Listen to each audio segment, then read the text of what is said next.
One of the more recent questions I've been fielding about Moodle has to do with, can you make content visible to certain groups of people and not visible to other groups of people? And the answer is yes.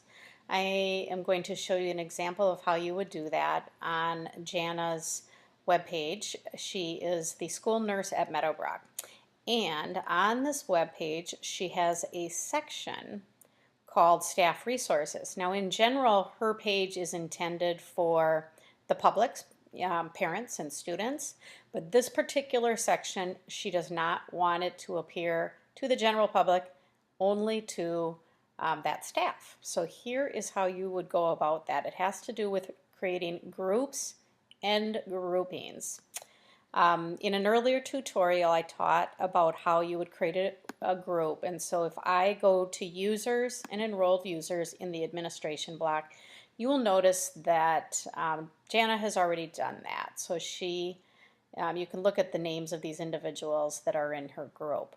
Well, the thing about it is that, let's say you had three different groups of people.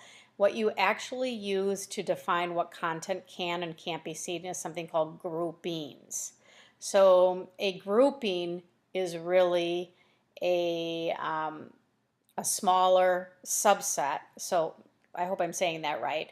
But so let's say you have 5 groups, then you might choose to have 2 of those groups in a grouping.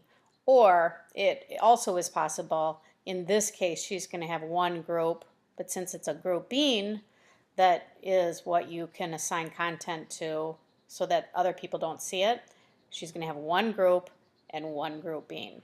So what I'm going to do is create that grouping. So I'm going to go to the Groups option under Users, and notice that there's another tab here called Groupings, and I'm going to create a grouping by clicking on that button, and then I'm going to say Staff.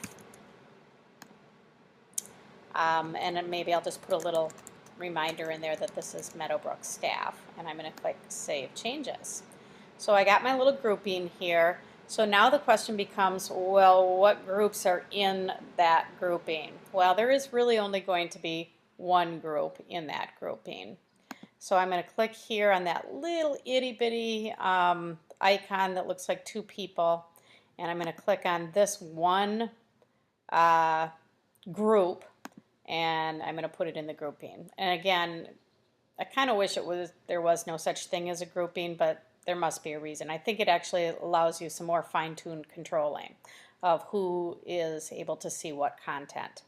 So I got a grouping created, and that's what you need in order to prohibit content from seen by certain people, or to select just a grouping that can see it. So now I'm going to go down to that section, and it's called Staff Resources, and I'm going to click on the summary for that particular section, and I'm going to go down to Restrict Access, and I'm going to click on the triangle next to it to open it up, and it says Grouping Access. If I have a grouping or more than 1 grouping, it will appear under there, and I just created one. So I'm saying, yep, only the staff can see that particular section, and I'm going to click Save Changes. So now we're going to test this theory, because if in fact that is true, if I log out, I should not be able to see that section, which is fairly near the bottom here, called Staff Resources. So that's exactly what I'm going to do. I'm going to log out, and so now we're assuming that I'm a guest user, or maybe I'll just, maybe I'll log in as my son Oliver, so because he's a student, but what the heck, we can just be guest users. I think her page is open to guests. So I am going to go down under School Sites to Meadowbrook, and I am going to look for Health Services. It's right there.